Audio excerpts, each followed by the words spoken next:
Don't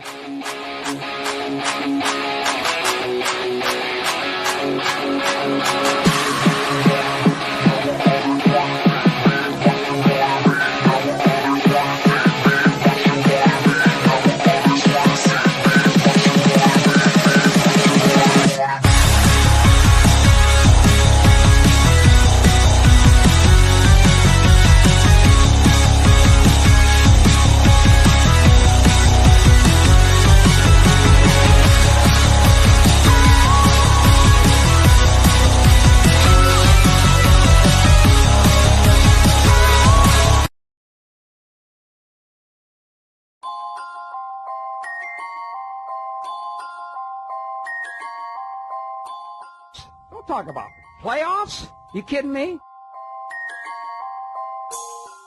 Not a game, not a game, not a game. We talking about practice. We thought they were, and we let them off the hook.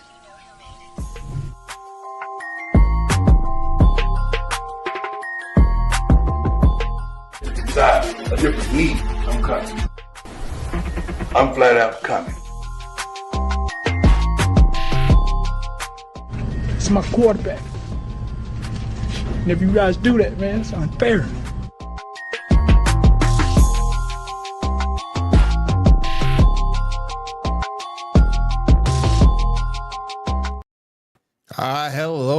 Hello, everyone, and welcome once again to another edition of the Sports Report Podcast. I'm your host, Mr. William E. Morgan. Got a lot to talk about tonight, but before we get into any of that, I just want to say very quickly, tonight's episode is brought to you by Mayono Microphones and the PD200 Wireless. This thing has not only wireless capability, but USB-C, XLR as well. Check them out, mayonomicrophones.com. And let me go ahead and bring everybody in. Look like he's just sitting down. Be my man, Seven in. Seven, what's up? How you doing, bro? Man, I am doing all right. I got one for you tonight. Okay. My son said he wants to invent a pencil with an eraser on each end. Uh-huh. I just don't see the point. Damn. Damn,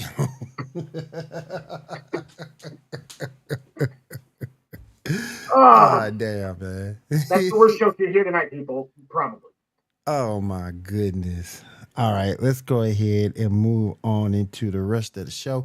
Then we're going to bring my man Block At You in. Block At You, how you doing tonight? What's going on with you? Good to see you here again. That was the most daddest of dad jokes I have ever heard. Whoa. Oh, I was baby. perfectly fine up until that car crash. I wonder if that's what Princess Diana said. Wow. Fucking wow. Damn. That was just there. Sorry. Okay, horrible joke. Oh my god. Well, I mean, was it too soon? Is that the problem? Like, is it too soon? No, it was very perfectly timed.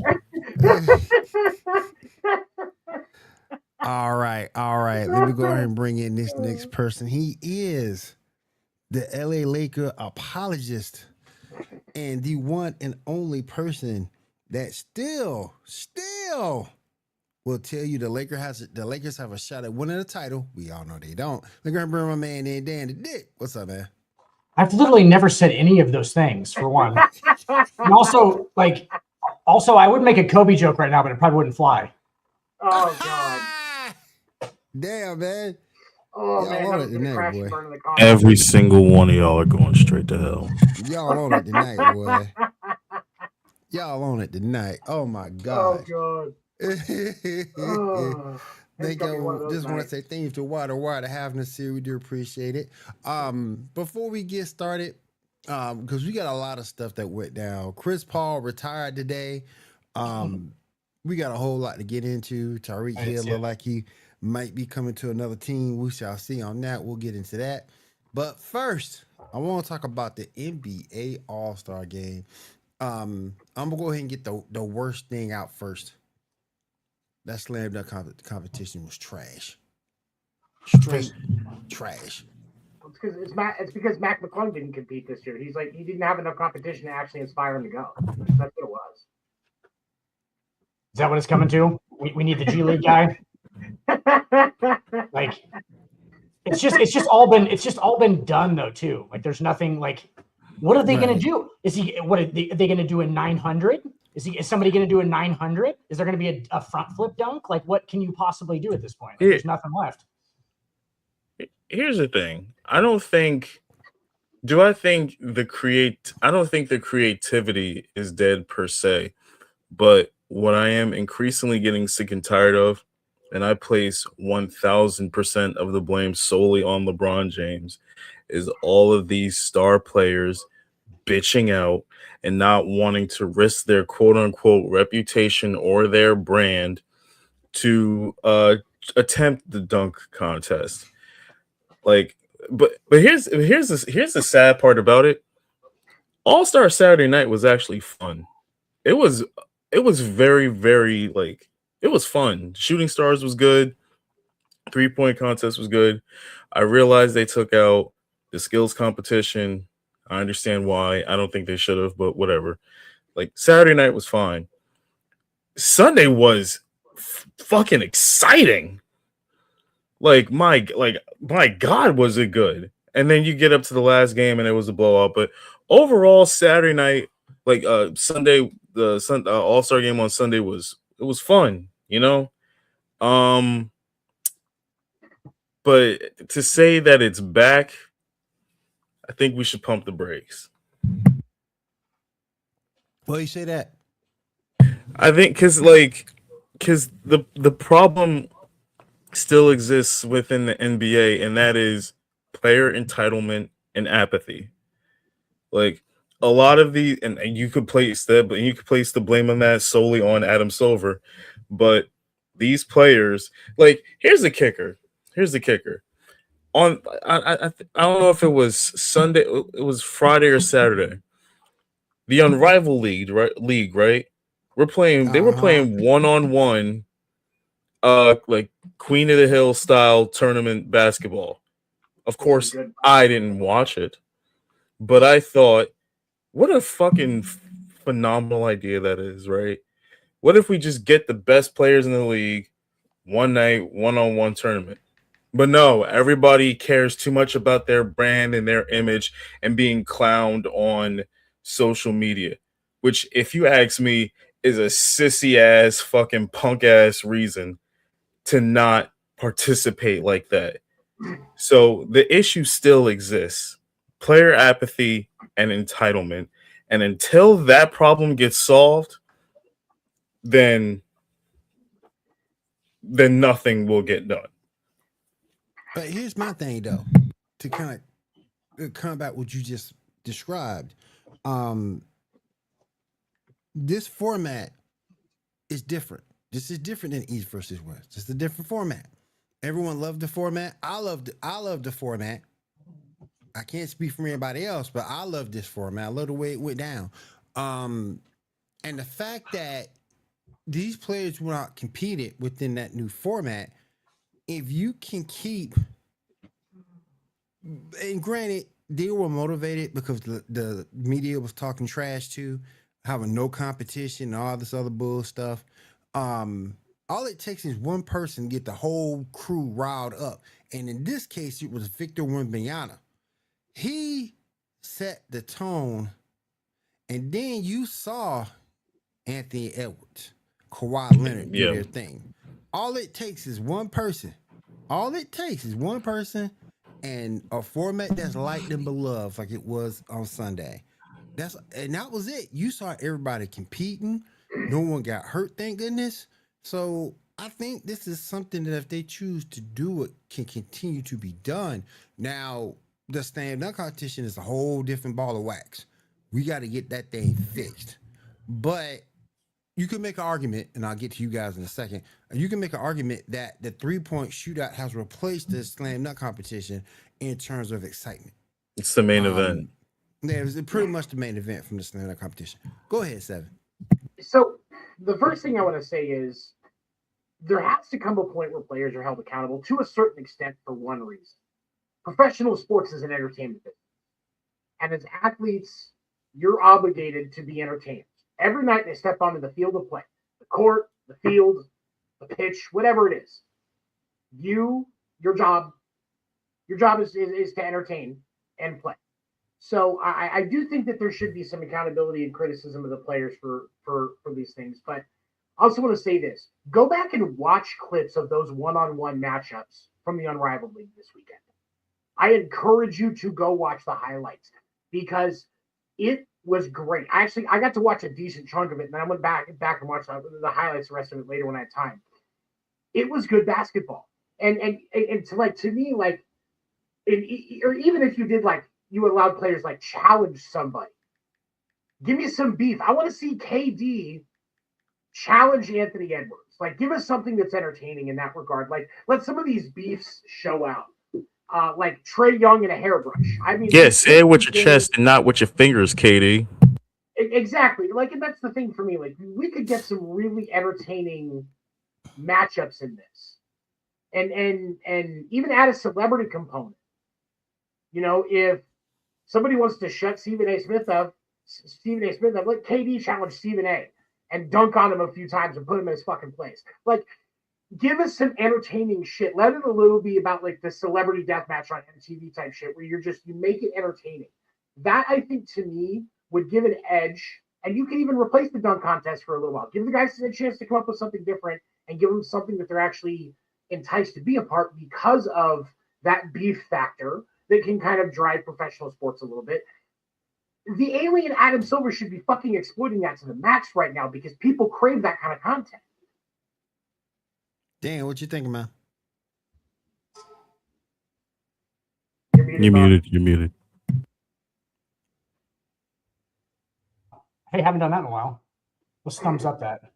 Yeah, no. I think they play. I think they play far too many regular season games in the first place. I think 82 is a lot. I know they played that in the 90s too and whatever, but I think that's too many games. That's half as many as Major League Baseball. I feel like a lot of the effort that you're getting on All-Star Weekend is attributed to that, quite frankly. I think that they feel like it's a break for them. You know what I'm saying? I feel like they feel like it's a break for them. They're not wanting to play a whole game when they, it's, I don't know. I feel like that's where you're getting a lot of the apathy from them as they play too many games. Obviously, there's the work management stuff. But I liked the format of the All-Star game. It was awesome. The quarter thing was cool. I liked the world versus obviously Nick Wright's idea. We could just go Nick Wright's idea. You could just go black guys versus white guys, and that's I want that, dude. Nick Wright had a point where he was not even fair. You're gonna put some effort. It would be though. What? So the white guys get the European guys effort based on racial equality, right? Well, no, but they get the European guys too. You're okay, right? I understand that they're going to get some of the European guys. They're not going to get all of them because obviously you have some guys like Wemby and stuff like that. They would deal with the black guys. So, but my thing is, and this is it's a truth, especially in basketball. The top end for the black team is going to be a bit higher than the top end for the white team because outside of when you're looking at the white team, you got Jokic, you got Luka, and then there's kind of a drop off. Athletically, it will be. You're correct. Athletically, a little bit. Okay, yeah. Athletically, that's what I mean. But as far as I don't think it would be that far off as far as because the white guys would get the European guys. I'm not. You know what I'm saying? Yeah, because those guys are skilled. Obviously, all of them are skilled, obviously. But I just thought it was kind of a funny idea because he was like, you see some effort in that game. You see some effort. Yes, you would. You would, but he's correct. It's never gonna happen. But the black guys get Wemby 7. Yeah. Yeah, I thought you said no. I didn't mean all the European guys. I mean the European white guys. Yeah. Yeah. I mean, but that's a given, Like so you'd have what? It'd be Luka, Jokic, Cooper Flag. Yeah. See, this is what I'm talking about, though. Listen, if Adam Silver gives a shit about ratings, the Great White Hope. I mean, that's what I'm saying. And he does. I don't think it'll happen though, just because people will be it would just be these networks. These networks paid $76 billion for these broadcast rights. If Adam Silver gives 1 inch of a shit about these ratings, he'll do it. Dude, because it would get outrageous. It would be like, it would be a circus. Like, it would be obviously a marketing ploy. It would be a cultural event. White guys versus black guys. The white team would be so top heavy, they ain't freaking funny. You know what kind of people you would draw in for a black versus white NBA All-Star game? Oh my god, team would be so freaking top heavy. You would draw in so many non-basketball fans. You would learn real quick that Kid Rock is a fan of basketball. That's all I'm gonna say. Like, you would be jumping on that. We started getting a couple of yeehaws and we're shutting that thing down. It's like I'm trying to figure out a rotation for the white team. I think Austin Reeves has to be a starter on the white team right now. Austin Reeves. Yep. You got Knopel. You can start Austin Reeves at point. You start Knipple at shooting guard. Cooper Flag at the 3. Well, Cooper Flag. Luka at the 3. Cooper Flag and Jokic. And Jokic. Yep. Okay. That's your starting lineup right there. That's your starting 5. Okay. What's your bench? You go. Well, they have to make the All-Star team first. So, like, Danny Arjaja from is there Portland? Yeah. It'd be Abija. Danny Abija. Okay, so that's 6. Hold on. I'm gonna see what Google says on the top 10 white guys in NBA. There's more. Oh my god! Googling top. Oh my god! I think we just named them all. Probably just got some. Wait, I gotta clarify because let's listen Larry Bird here. What you gonna get? Y'all don't count Chet Holmgren? Chet Holmgren. There's another one. Chet Holmgren starts. We got count Chet. Okay, we'll count Chet. Okay, that's Chet, 7. Chet. Okay, so that's you got 7. Jokic, Luka. That's a team. They only played 7. They're only playing Tyler Kolek. Oh, what about Sabonis? I forgot about Sabonis. Okay, this list is actually okay. So Tyler Kolek. You got 8 deep. 8 Okay. deep. Yeah, that's all you got to do. That's all you got to be in the All-Star game. That's all you really need is 8. Yeah, for sure. Everybody else trash. Listen to this list though. It's the tiers. Here is how Google ranked the top 10 white players in the NBA. Number 10, we got Zubats. Austin Reeves at 9, Hero at 8, Franz Wagner at 7, Chet Holmgren at 6, Sengun at 5, Lauri Markkanen at 4, Sabonis at 3, Luka at 2, and Jokic at 1. Alfred Şengün. Oh my god! Like marketing, yeah, and Sengun. And this isn't horrible, dude. Ratings, man. Ratings. The racial all-star games, what we're talking about here. Let's keep that in mind. Survivor, dude. I watched the show Survivor. They had a season of white and black people. Who? Come on, man. Dude, in basketball, it works. Adam Silver is literally sitting on a fucking cultural gold mine event. Do it. He ain't gonna do. Oh god. Who's gonna complain? Larry Bird has to coach this team. Who's gonna complain? Oh my god. Go get Jason Williams. Oh my god. Wait, no, it has to be an active coach. Which do you pick Jason Kidd? You have Steve Nash come up and try to actually coach again. Like who do you have? And now you have coach the white guy team. And now for a sentence I never thought I'd say in my life. I 100% agree with Blackachew on this. Never thought I would say that sentence. Right? Like, no, I'm saying like I would agree with him. Besides, you know how hard the white team would play because, of course, all of us are sitting here saying, "Oh, the white team will obviously lose." Dude, no, and all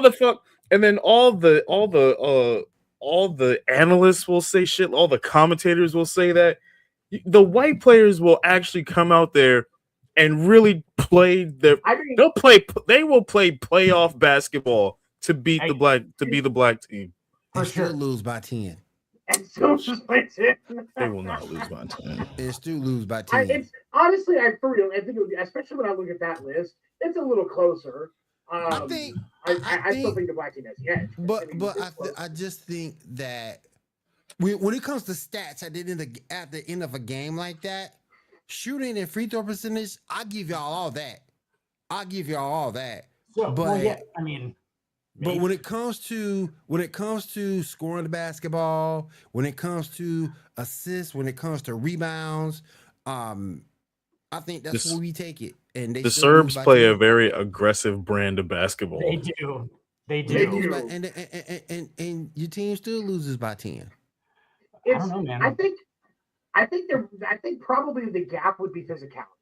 Because if you think about the top 10 black players in a game like that, they're going to be very physical. Whereas the white players, like, if you get Jokic and Luka going, you probably get some physical stuff out of them.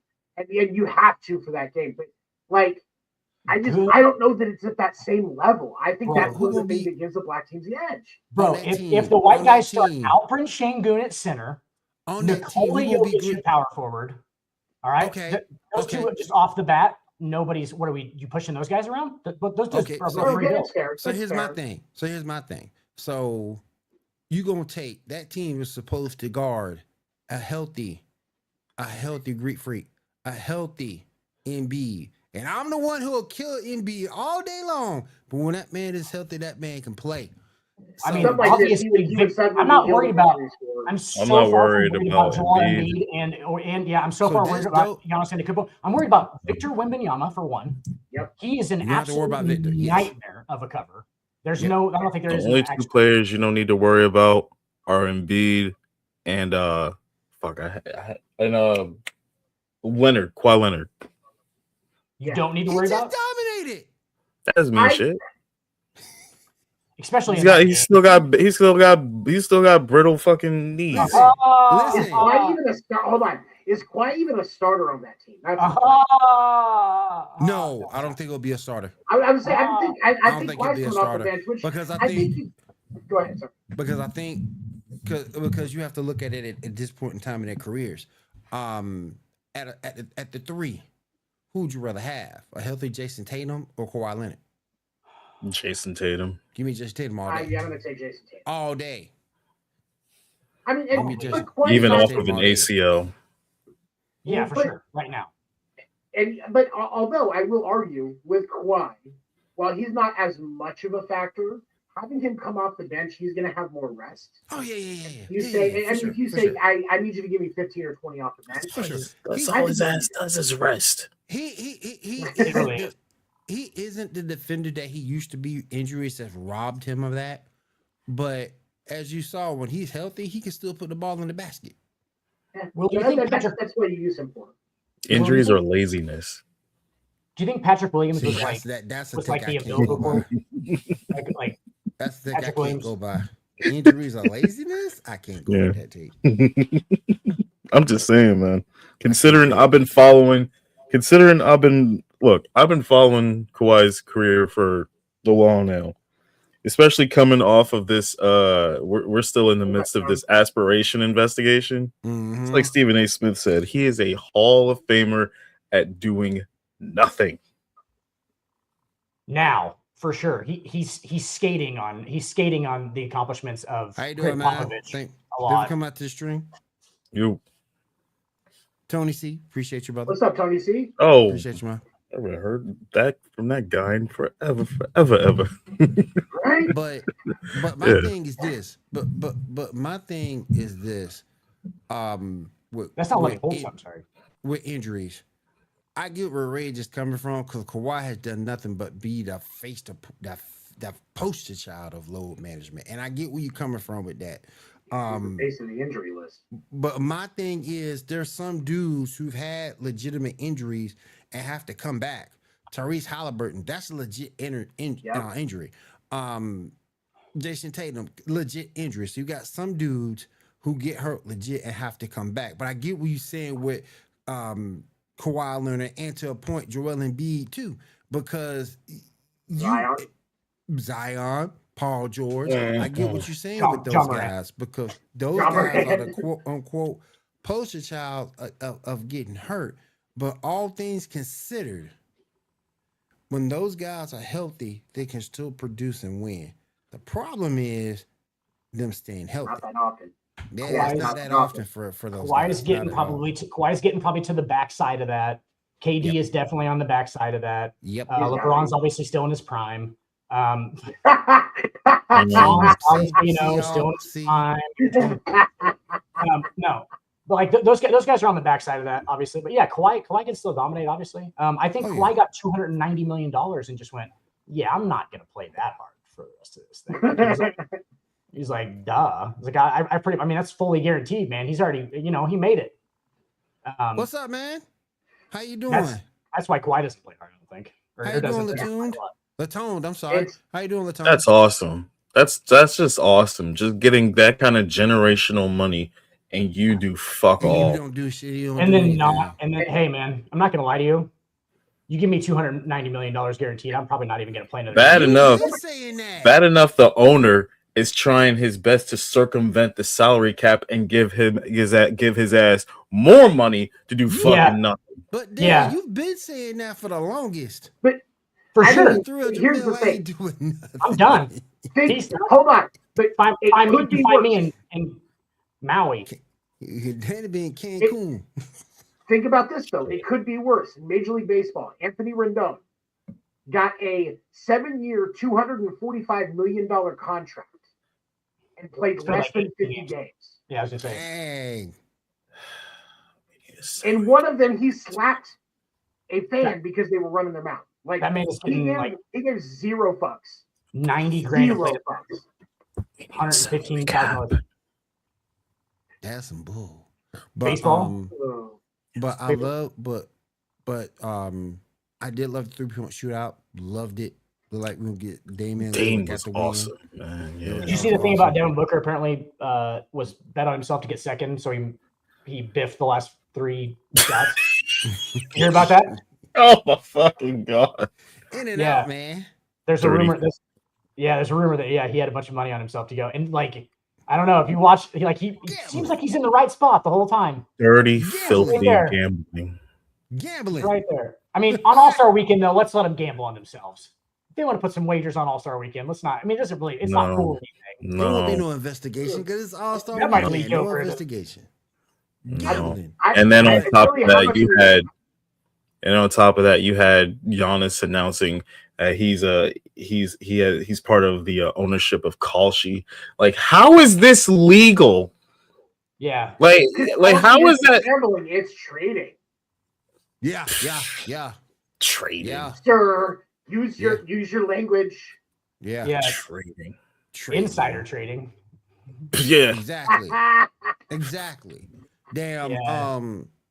Then we look like we're gonna get Steph Curry playing in next year's 3-point shootout. Looks like we better. Hopefully, we better.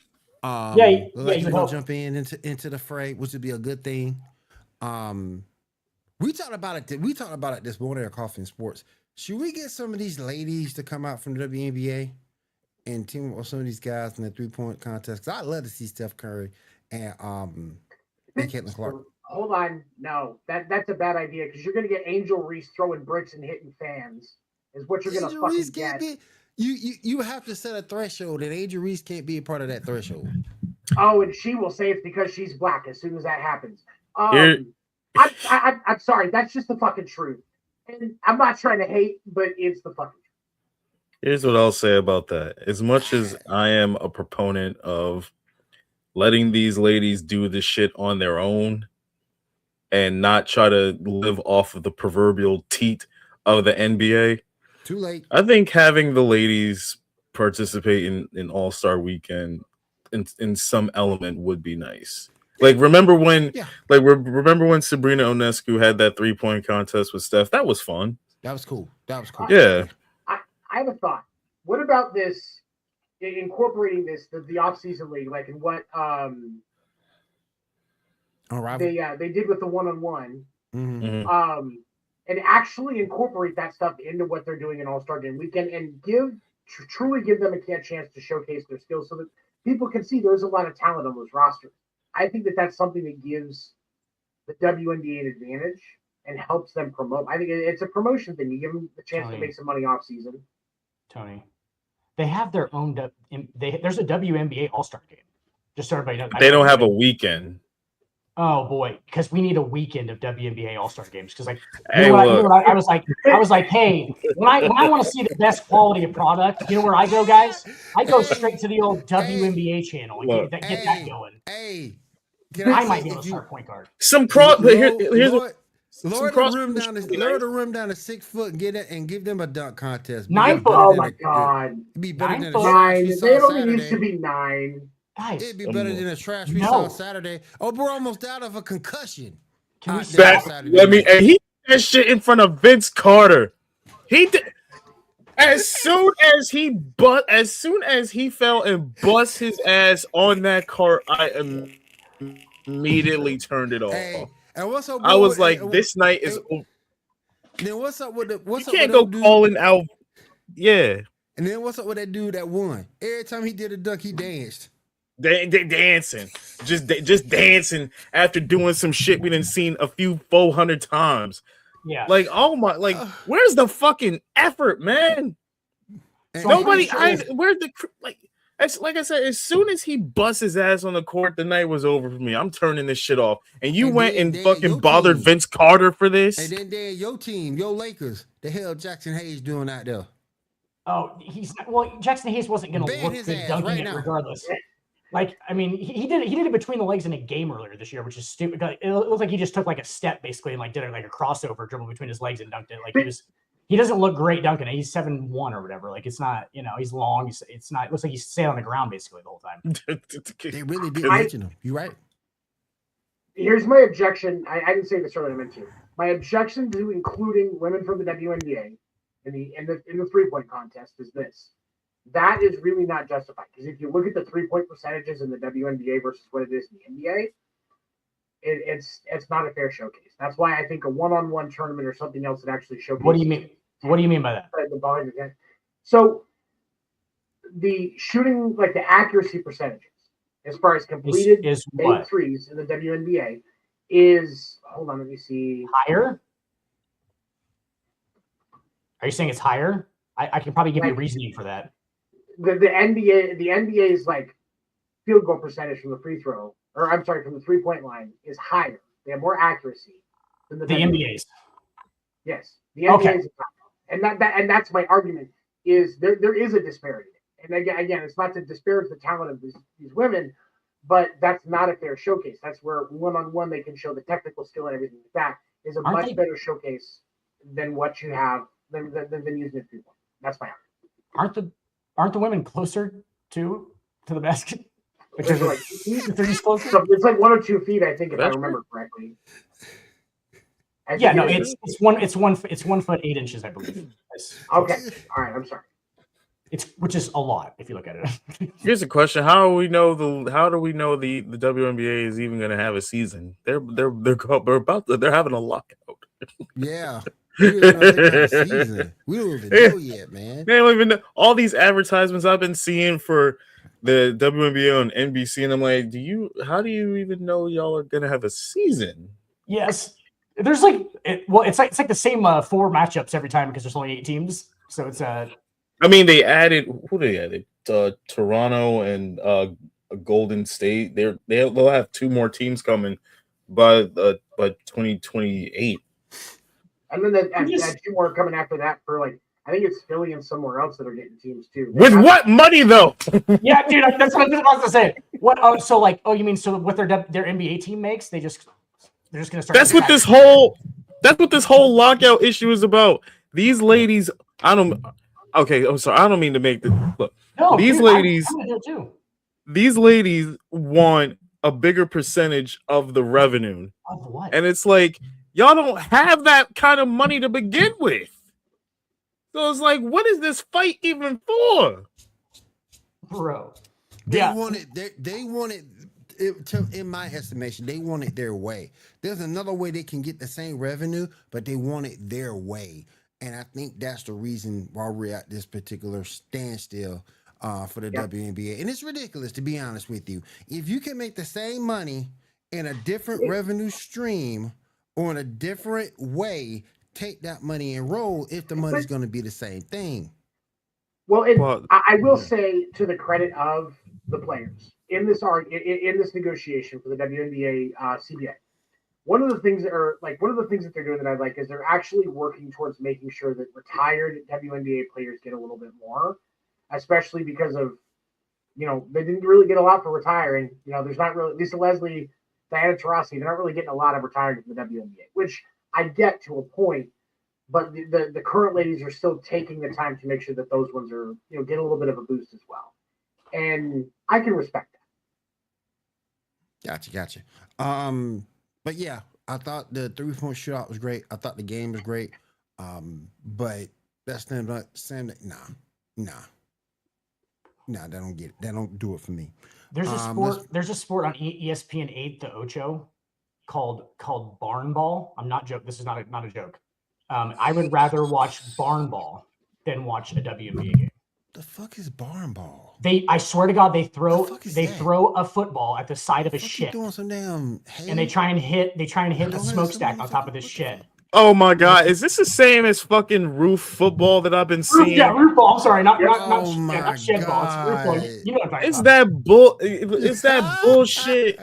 I Is would that bullshit where watch people literally just throw a football at the top of some rando's house and then the football rolls down and you catch it? Like, how fucking bored are we as a society, man?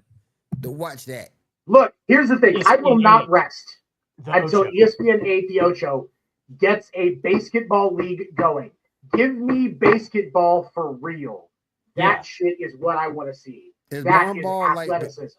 Is barn ball like banana? Oh baseball? God, no! Oh God, no! T3. No, this is literally a bunch of rednecks who I'm pretty sure are drinking during while they're doing this. Are throwing a football in their weird "I was a high school hero" form at a smokestack on top of a shed. Is essentially what it is. And like, if you don't hit the smokestack, then that's like not a point, but you still have to catch it. And it like comes off the shed all weird. It's literally what you used to do in your backyard with like your other like 8-year-old friends. Like when you guys would just go catch, like it's the most ridiculous thing ever. And like, I don't know, I was kind of enthralled by it. But no, I was really into it. It's not as stupid as what I've been watching the last couple of weeks since I've seen it. 2 gigantic Samoans with a rugby ball charging into each other. And they call it Run Nation. Yeah, I saw that. Yeah, it's like sumo wrestling and rugby mixed together. It's fantastic. That's awesome. It's like the Oklahoma drill. The Ocho has with skirts on. Underrated sports that they show. They have some good content over there. Yeah, we can move on. I mean, the competitive tag. You good? The competitive tag. Now, I wanted to go over real quick, and I think he kind of got disrespected a little bit. CB3, Chris Paul announced his retirement today. I thought he got done so dirty by the Clippers. Hell yeah. So dirty. What you fellas thinking about that? Hell yeah, he got did dirty by the Clippers. Like, he got done dirty by this entire league, honestly, during his retirement season. Like, he really did not deserve that. And all I keep hearing from these pundits is like, Chris Paul has to take responsibility. Responsibility for what? All he was trying to do was instill some sort of winning, like back when the Clippers were still struggling to win. He was trying to get them to fucking care. He was trying to put some accountability into that squad. And all of them had a problem with the way he went about it. Like, we all know Chris Paul was a bit of a what's the right word? Malcontent. Yeah, he was. Yeah, like, but he wasn't doing it just to be an ass. Like, I think that was more coming. Like, he had a little bit of Kobe in him. You know what I mean? Like, right. And just for everybody to dog him out like that, and then he just retires without a whimper. It's disrespectful, man. Go ahead, Seven. I will say this: people that believe that Chris Paul was just an ass and didn't care and just wanted things his way, those people forget that he's actually on the board for the NBA Players Association. Well, and has done nothing but fight for his peers since he got into that role. Well, and yeah. Seven. That was never the narrative, though. That was never the narrative with him, though. That he didn't care. The narrative is that he cared too much, and that he was barky, he was preachy at his teammates. And I don't think anybody on any team liked him because he was preachy. No. Have you guys seen Semi-Pro? You guys seen Semi-Pro with Will Ferrell? Yeah. So Woody Harrelson in that movie, where he's like, God, this guy's a buzzkill. When he comes in and just kicks over the stereo, he's like, that's Chris Paul. He's like, God, this guy's a buzzkill. They're trying to have fun, and Woody Harrelson comes in talking all. He's like, anybody want to talk about the fucking game? And like, and like Will Ferrell's like, this guy's a buzzkill. That was Chris Paul's entire like later in his career. Basically, he was just like naggy. He was just like, hey guys, why don't we take this serious? And like they were just like, shut the fuck up, Chris. I don't mean to circle back to this point, but isn't that more indicative on the current NBA player? Oh, dude, it's not Chris. Yeah, I'm not bagging on Chris Paul at all. Oh, yeah, it is. Yeah. And I can tell you when I can probably tell you when Chris Paul's attitude changed. And he got more aggressive about it because he realized he was going to have to try and get something to happen. When the trade with the Lakers got declined. Chris Paul changed. That's if you look back, that's probably about when it started to get real bad because he realized that he had just missed his shot, his biggest shot to get a title, and he wanted a ring before he retired. So he just kept pushing and almost becoming desperate because he's trying to get these guys in line so he has a shot to finally make it.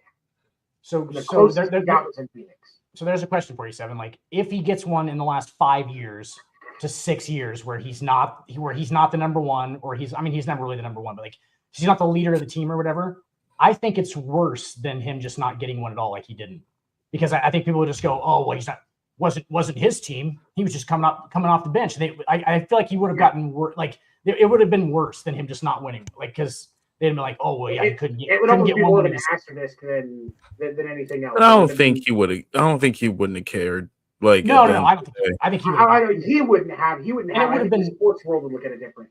And it would have been like when he was on Phoenix, like he was like that when he was with Phoenix, that wasn't necessarily his team. Like that was still AD. That was more AD's and Booker's Devin, team. Yeah, Devin Booker's team. Devin Booker. So it would have been what it would have been the Clippers teams like what 2011, 10, 11 when they were playing the Lakers and stuff like that. Like that would have been like teams. Hey, you could have sent that man back. You could have sent that man back to Houston. They need a point guard. Yeah, for sure. No, they don't need to come to New York. No. I think he has higher standards than that. He was too good in his prime to just be that guy like what's his name in Miami, Udonis Haslem. He was too like he was better than Udonis Haslem, and he kind of like he wanted to still lead a team, whatever. But he was like in that in between zone where he couldn't just be the old guy who's kind of a coach, because he's too, he's too pushy about it. Right. It's just a weird situation. He's probably just a kind of a douche. I honestly, he's kind of just, like these guys have been getting told their entire life that their shit doesn't stink. And turns out they start to believe it. Right. And then turns out it still does. That's a fucking, but that's a good analogy. Problem Adam Silver needs to address. He does. Yeah. For sure. But how do you even do that though? Because I don't know. I agree with 7 though, because you imagine if that trade went through. We would have been all well. That team would have been a problem. Okay. For a while. For a while too. Would have been a problem. Mm-hmm. That team would have been a huge problem. Or that team crashed. No. Lamar Odom almost died right after that too. Lamar Odom almost died right after that too. Oh yeah. Because he was dating a Kardashian. That's happened to all of them. Yep. Yes. It's like a gauntlet of death. Jizz receptacles. I also wanted to get your thoughts on this. It looks like Jason Tatum is going to be making a return for the Boston Celtics pretty soon. And I want to get y'all's opinion, because here's my thing, and we've seen this with Boston before. Y'all remember when it had Gordon Hayward? Yep. My guy from Butler. And he got hurt, and then and Boston had all this great chemistry and everything going, and they were winning. Then Hayward came back and it all blew up in their face. Yep. Do you think that's the same situation we could see if Jason Tatum returns? Don't do it. Don't do it. Yeah. And I'm not just saying that as a New York Knicks fan who has a legitimate shot to win a championship. I'm saying it for the sake of the longevity of your career. Don't do it. Yeah. Get yourself filled up. Get ready for next season. Right now, Boston, even without Tatum, they have a shot to win, especially after the trades they made at the deadline. Undefeated on the road this year. Yeah. The Celtics are sneaky, dangerously good. Yeah. Jalen So- Brown I probably wanna needs bring it to back. Jalen Brown probably needs to officially be put on that first or second tier of NBA. You know what I'm saying? Like second to third tier of NBA players at this point. Like he doesn't get a whole ton of credit because he plays with Tatum. But dude, I mean, like that dude's athleticism is out of this world, by the way. Like his in the All-Star game, dude, he was like floating around shooting jump shots. I'm like, what? Like I just jumped from like the 3-point line, ended up in the paint. I'm like, oh boy. Yeah. Shooting a jump shot. I'm like, that dude is freakish athletic. But like Hold up now, wait a minute. Hold on now. Hold on. Wait. The Celtics are garbage. No. No, Dude, I'm saying this as a devoted fan of the New York Knicks. The Celtics are I do not want to see the Celtics in the first round. so how much of that is sorry, Sam. How much of that is like what are they doing then without Tatum? Because like they had an identity with Tatum. Like he's number one, obviously, and then you have Brown's close number two. Like they can switch off when but like what's their identity now? I mean, I've seen them play. It's just like it's defense for sure. And Derek White and all that stuff. I'm just trying to figure out like what would their just be defense and shooting threes. Yeah, that's Right pretty now- much what they're doing. They live and die by the three. Yeah. And you got Jalen Brown playing at the MVP level. And right now, the Celtics are 35-19. They lead their division. you know, can I just point out to Jalen Brown's credit with how he has stepped up without Tatum on the Tatum on the roster. Yep. Jalen Brown is like what 7 point, averaging 7 points a game more this season than he was last year. Like if you look at his stats, arguably he's better in pretty much every line, Well, because every statistic, versus what he was last year. And so it's do you throw off the growth of Jalen Brown by bringing Jason Tatum back, or does he shrink back into that secondary role, and you start to see it drop back to the 22 or 23 points a game? Tony, you're answering your own question because the only reason that Jalen Brown is averaging 7 points more a game is because Jason Tatum's not there. So like that's why it'll just fall. Jalen Brown is fully matured. Jalen Brown is the player that Jalen Brown is going to be for the rest of his NBA career, and it'll probably just go downhill from here. He's probably at the pinnacle, which is great. So he's obviously a perennial all-star. Like his ceiling is very high. But like that's why he's averaging 7 more points. He's just the number one now. What's he averaging? Like 27 a game, 26? He's at actually 29 this year. Okay, so even higher. Yeah. So here's my next question then. With the return of Jason Tatum, does Jalen Brown possibly look at going to another team where he can be? I mean, no, I wouldn't. I mean, those guys are both locked up for at least the next 2 or 3 years. So that's their core. Mm-hmm. He's not going anywhere. Jalen Brown's probably got like a huge library that he lives in somewhere by the MIT campus or something. That guy's the weirdest like dude. He has like 3 degrees in different. Yeah, he's like a physicist and shit. Yeah, he's an interesting guy. But yeah, go ahead. But I thought that was interesting to ask because again, I would hate to see that chemistry break because they are doing that. They are sort of kind of doing the impossible right now. And with that East being as wide open as it is, I would wait to bring him back next season. That's just me. Next up, I'm gonna switch over to the NFL. This next player is a person near and dear to Seven's heart. Tyreek Hill got released today from the Miami Dolphins. Wait, was it from jail? It was from the Dolphins, not jail. Okay. That's funny. Got him. Relief from the Dolphins today. You got to ask. Gotta He ask was- question. He was You gotta ask illegally question. detained in Miami, sir. He was illegally detained by That first one by was, some it was illegal. The other by one some possibly machismo biased police officers. That's all I'm gonna say. And see, there's two players right now that we can talk about. We can talk about Tyreek Hill and where he gonna end up going, and we can also talk about Stephon Diggs and what the hell he doing since the Super Bowl. Finding who he's going to keep watch it on the confetti up next is what he's probably trying to figure out right now. Oh boy. But I'm going to ask this question, and I'll give my answer, and I'll give it to y'all. What do you think Tyreek Hill ends up? If they're smart about it, I think he needs to go. I think he needs to go to the 49ers.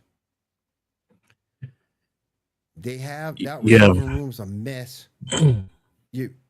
Kittle is hurt. You don't know if he's going to be the same player coming into next year. Ayuk gone. They're talking about a Debo reunion. Be a Debo Samuel reunion. Ain't gonna help nothing. Debo, he don't run. Debo ain't never been the best receiver. Ayuk was the best receiver on that team. Argue with a wall. They had Randy Moss. I think 49ers is good. Of course, selfishly probably would want him with New England, but I don't want another Antonio Brown type situation. Really don't. Like we have a good strong core, and I don't want it torched by Tyreek Hill. I didn't say the 49ers because again, to me, with Kittle being hurt, Ayuk gonna be gone. Look, Juwan Jennings, okay, I got you, but there ain't nothing else in that receiving room to be excited about. Buffalo would be a good option for him. I was just gonna say Buffalo. Yeah. That honestly, that's the fit with Buffalo makes sense for a couple of different reasons. First of all, you give Josh Allen somebody that's going to be a little bit more reliable because the wide receiver room on offense has to be upgraded. Like they don't have a choice; they have to upgrade that wide receiver. Yep. And you got and like they're not going to go with D-Hop. That's not going to happen. So Tyreek actually makes sense, and even if he's not a one, you can still put him as a slot receiver and get a lot of yards out of him because of his speed. He'd be a one on Buffalo. So, like he would be a one, but like I'm saying, even if Buffalo were to grab somebody else that they wanted as the one because of like a young kid they're going to be there for a long time, they drafted good. I mean, they would still have Shakir. Like Shakir would be. Coleman. You still got Coleman. I mean, physically you do. I don't know about mentally. But I also think it really depends on what happens with Justin Jefferson.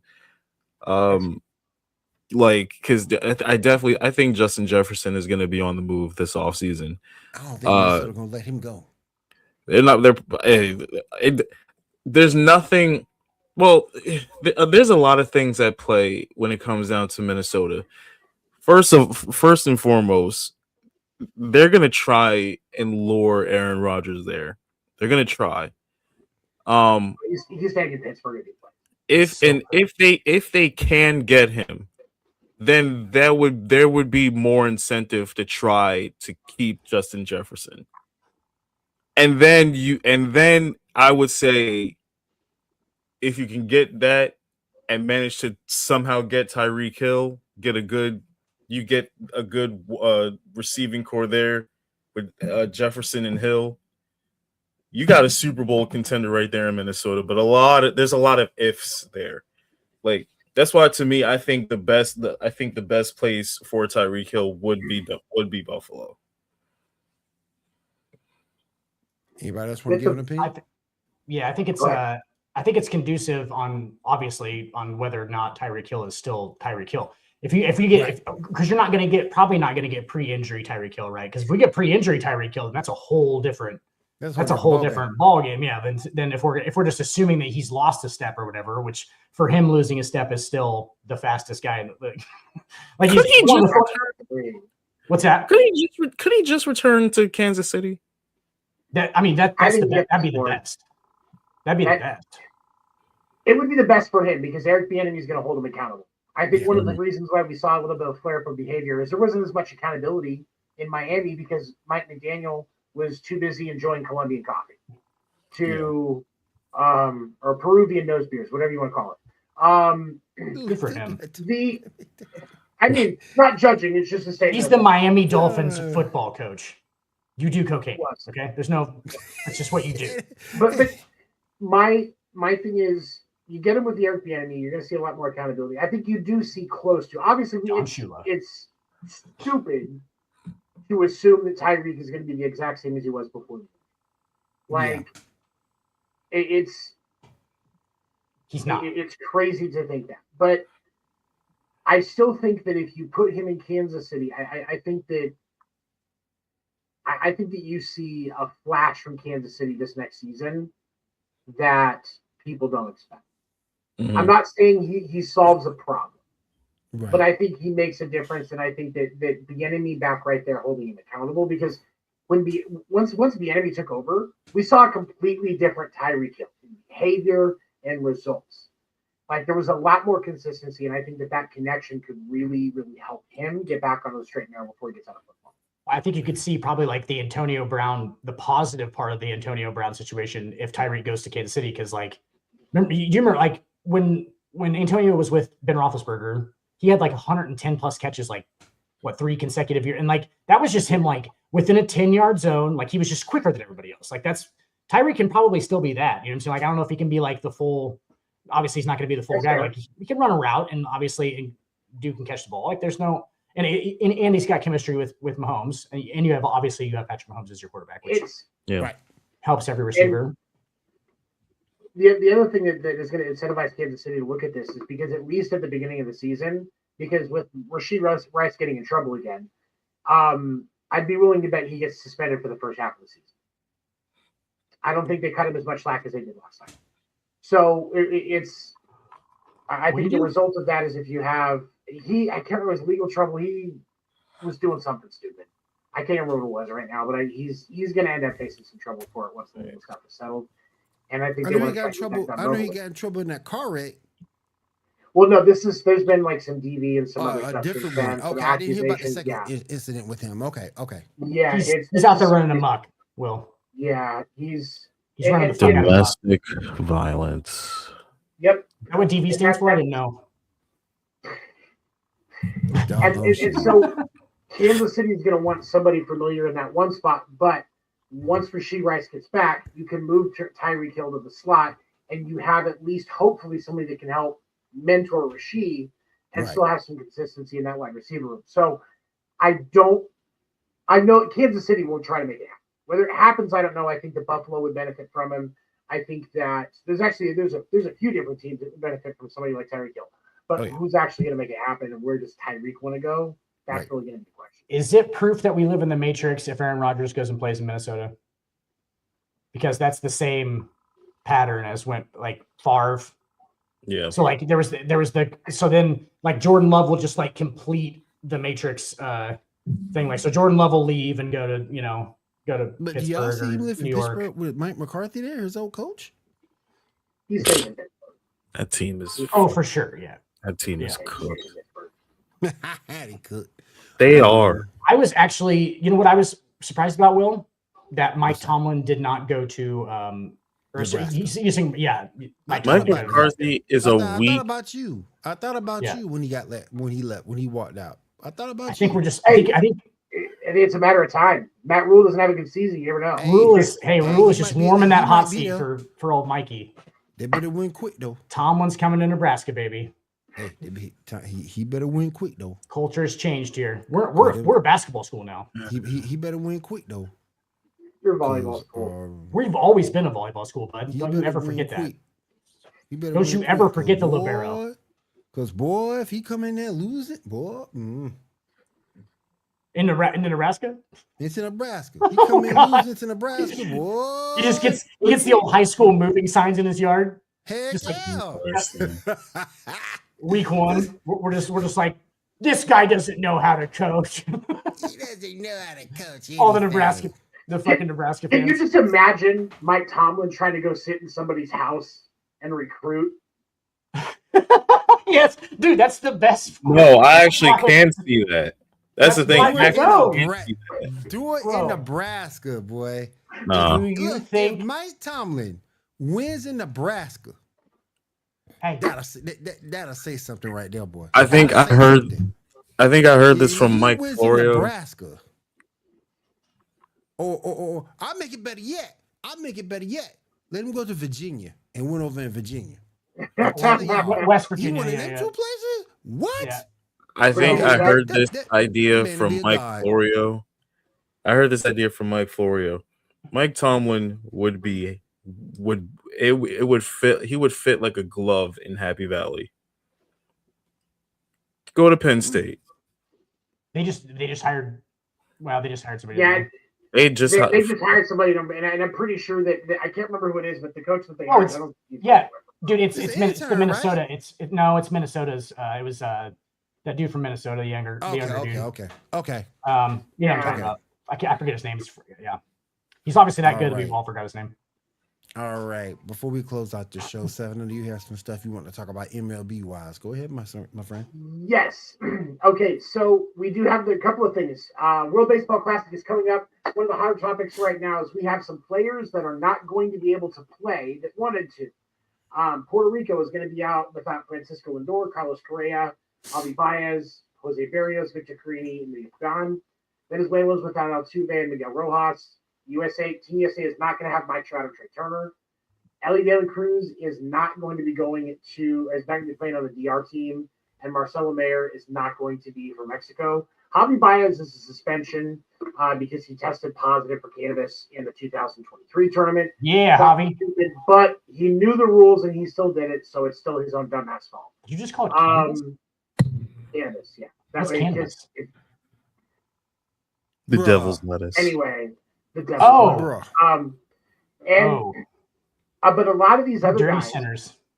and Corbin Carroll is not going to be playing as well because some of these guys, it's injury. And Shohei, he can only DH, he cannot pitch. Some of these guys, it's injury, especially like Shohei and stuff, they weren't kept in. But a lot of these guys, the insurance that the World Baseball Classic purchases to fund these guys' contracts, if they get injured during the Classic, will not take anybody with a much higher injury risk or is at least 37 years of age or older. Wow. And so because of that, that's why, especially Mike Trout, because of age and because of injury history, that's why he can't play. Carlos Correa, injury history. He's not 37 yet, but a lot of these guys, it's injury. Yeah. And so that's gonna make things a little more interesting this year. Obviously, Team Japan still isn't affected because most of their players just stay there. Javi Baez was the Dominican Republic. Which one was the Dominican Republic guy? That was Ellie De La Cruz. Oh, they don't need him. No, they don't. They don't need him. That is the most stacked, ridiculous roster for a country I've ever seen. They go up and down. Do you have to play stickball if you play Dominican Republic? I think that's where they all start. And Ellie's is I think he's recovering from the injury. That's how it starts. But that team is they're also good. I predict, honestly, I feel like the finals, if it was a perfect matchup, we're going to see Dominican Republic. Will, have you ever seen the interview with Mariano Rivera? You know who Mariano Rivera is. Yep. Okay, he's talking about playing in the Dominican Republic, when he's growing up, and he had a cardboard glove that he played with for 5 years, and he said he just fit over his fingers, he just had it fit over his fingers. He said it was just basically a glove made out of cardboard that was in tape. And he played with it for 5 years, dude. Yeah, and he was catching pitchers with the cardboard glove. That's dedication. And I was That's That intense, is man. some dedication, though. it's how do you? Oh, that's how you get so good. It's because they're hitting That's literally me. with bats that just in a ball that's probably halfway eaten by a cat or something. Who knows? What's going on? You know what I'm saying? They hit that thing into the garbage cans and they can't find it. Losing baseballs all the time. That's like me. When I was younger, I wanted to be a wrestler so bad. I made my first championship bet out of cardboard. Hell yeah. We all did. We all did that. Yeah, we all did. Yeah. Well, your belt wasn't functional though. You know what I'm saying? Mariano was using a functional, he was functional equipment made out of cardboard. Yeah. Is just ridiculous. Cat Down should pitch for the DR. There is Cat Towns is a catcher. Trust me. There is Hey, girl. nothing. There is no question. He's a catcher. Hey, girl. And Yeah. They should he pitch. also- I just got that. and probably in baseball too. But he's a catcher. Hey, Anyway, girl. also, Him and Dwight last Howard. week, media day for Cactus League, for the Cactus League, the league talked about the implementation of the ABS challenge system that will be coming to the Major League Baseball this season. Each team gets 2 challenges per game. You lose the challenge, your team loses their challenge, but if you win, you keep it, obviously. The pitcher, the catcher, and the batter are the only ones that can challenge. They cannot look to the dugout for support. They have to do it at the moment. If they run out of challenges going to extra innings, this is one of the things we clarified. They get an extra challenge for the extra innings. If you still have 1 left, you still have 2 left, you don't get one. But if you've run out, they will get another. Can we challenge Major League Baseball putting in a challenge rule? I would like to challenge Major League Baseball. There is also, and I wanted to get your guys' input on this because this is something that kind of pisses me off, and I'll get your guys' input first. So Major League Baseball is asking broadcasters this year to not show the ball, the batter's box, and the ball and strike, and whether it's a ball or strike in the moment with the pitch. The K zone. K zone, right? They want them to pull the K zone to make sure that teams can't tap into the broadcast and try to use that to decide when to challenge pitches. Bro, when did they not just go? This is becoming a problem now. They're like, okay, so now we have to stop. Now we have to stop putting up broadcast stuff because we think that there's teams going to pull from the. It's like, good God, maybe don't. Rob Manfred is ruining the game of baseball. Man. He sucks, man. Fuck Rob Manfred. Like, let's be clear on that first of all. I cannot fucking stand you. This guy is going to lead baseball into a lockout, and it's going to be a serious one. It's like Manfred and millennials, because he's trying to sell it to the young people, and they're not watching it unless it's like quick, and it's got to be a 2-hour long game because they need to go have a craft beer afterwards. I guess I have no idea what we're doing. Here's the thing. Who's worse? It's Dude, Adam Silver. Adam Silver's an awesome commissioner, by the way. Here's the thing. He has his flaws, but he's done really well. I like Adam Silver a lot more than Rob Manfred. No. Here's the thing. I can give Rob Manfred some props for making the game a little quicker and making, well, at least for me, I can watch baseball.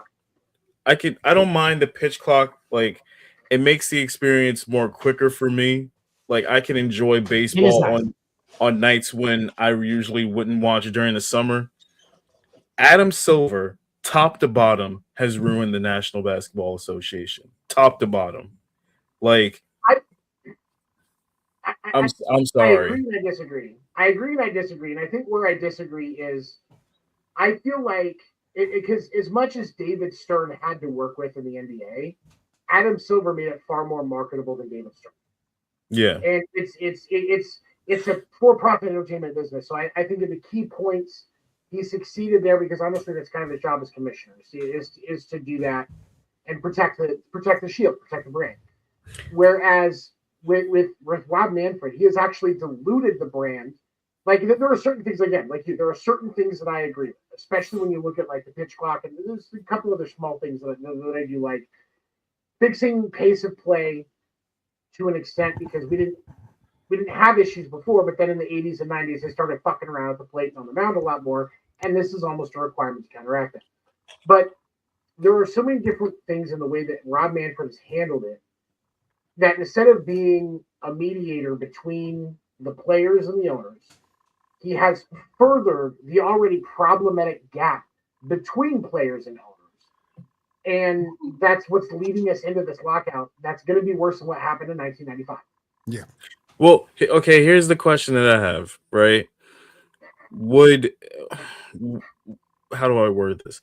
What is more tolerable? How Rob Manfred is furthering the divide between owners and players, or how Adam Silver has given too much power to the players?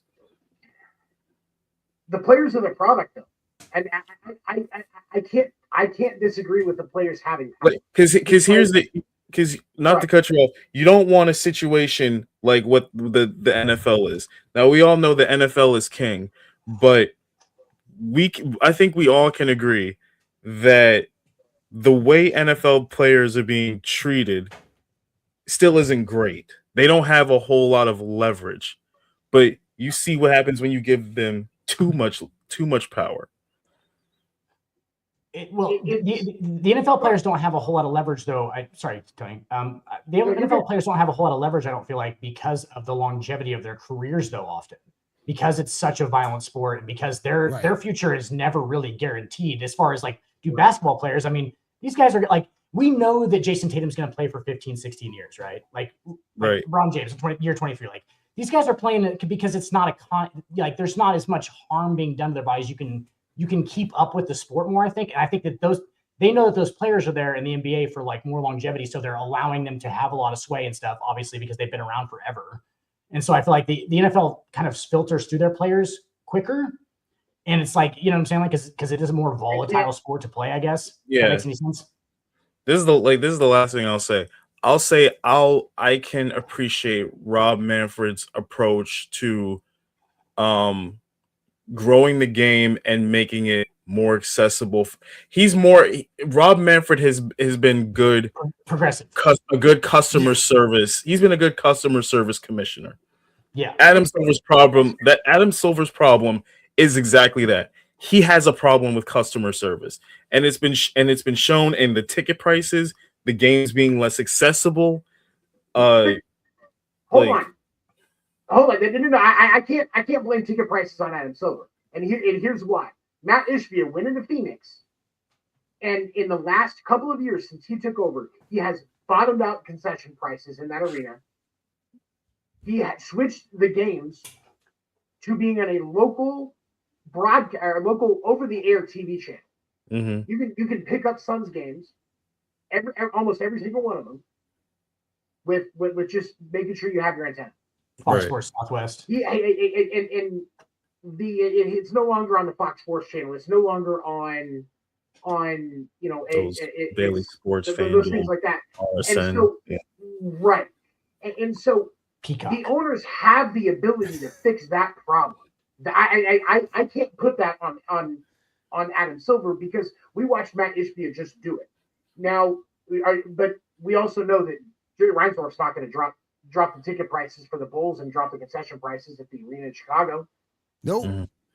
Genie Bus ain't dropping. Genie Bus isn't going to do that. I know James Dolan ain't. I spent $537 to watch them on Christmas Day.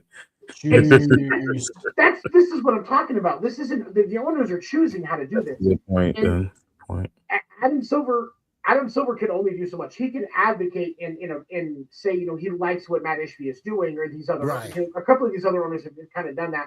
Like we look at what they did with the Mercedes-Benz Dome for the NFL for where the Falcons play, and what Arthur Smith. Arthur Blank.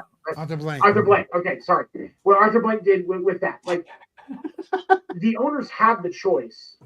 Shut up. You didn't notice. Will didn't notice what he just did there. I did. Okay. Both white guys. I know. God damn it. Yeah. You ain't know it did though. Listen. But anyway, like the owners have the ability to choose to do this. Look at Arthur the Ant was black. God damn it! That's why I associate with it. Okay. So it is. That's where black ant. He's an ant. He's black. Yeah, because ants are black. Anyway, not all of them red ones. Usually, red ones. Oh my god! But red ones. The owners have the ability to do that, but they're not doing it because they don't see it as profitable. Whereas Matt Ishbia is trying to reestablish that brand, bring Phoenix back to the Suns.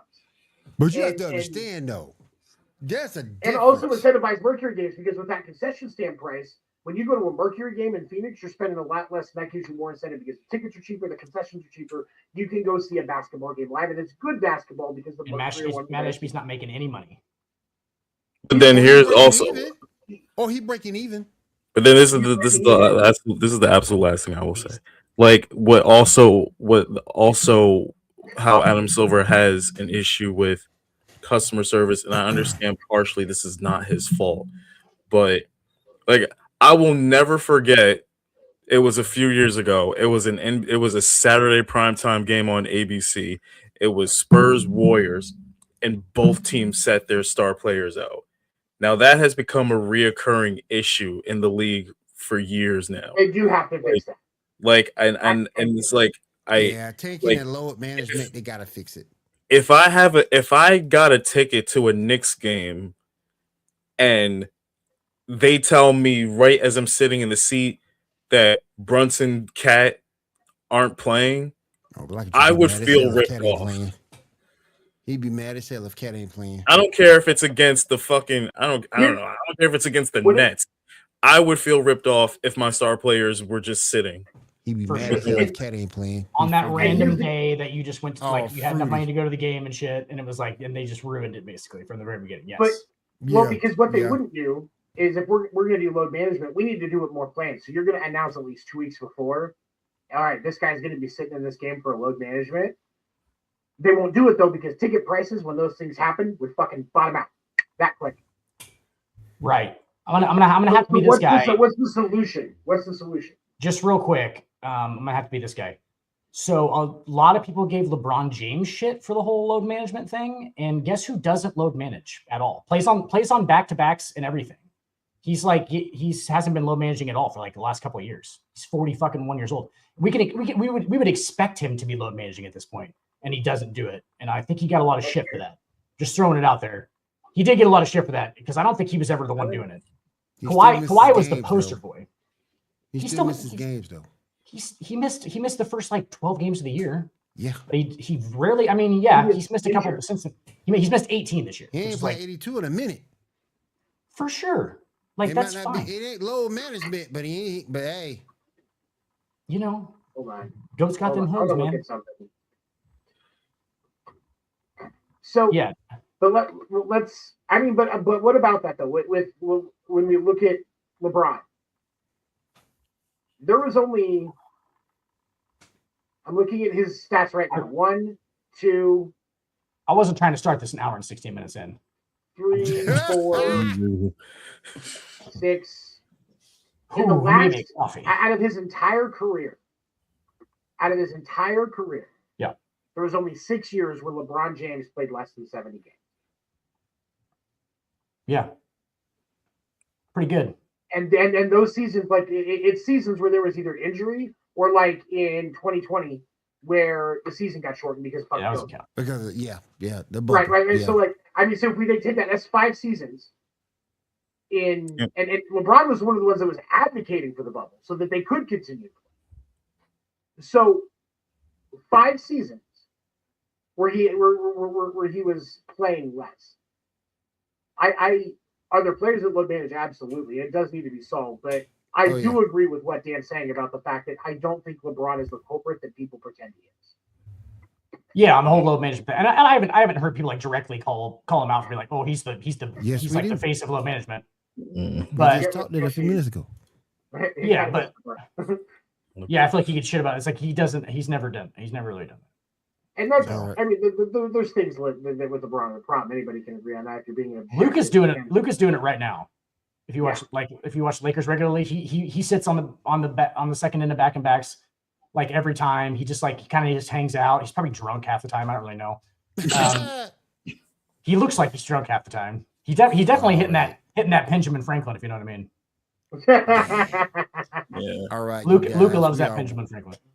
All right, you guys, we are way over our time tonight here on Wire to Wire Network with the Sports Report podcast. I want to say thank you to everybody being here in the chat. I want to thank everybody here on the panel. Seven, go ahead and start taking us out, my friend. We want to thank you tonight for watching a Sports Report on Wire to Wire Sports Network. Wire to Wire Sports has a lot of great shows that air morning and evening, hosted by individuals that love to share their knowledge and insights with you. We appreciate you liking, comment, subscribe. We appreciate the support. We're going to be closing out with a great video that showcases some of the different shows that Wire to Wire Network has. I will also say every morning, check out the MLB Morning Minute. I have been bringing that back as we get into baseball season, so check that out. Have a good night, everybody.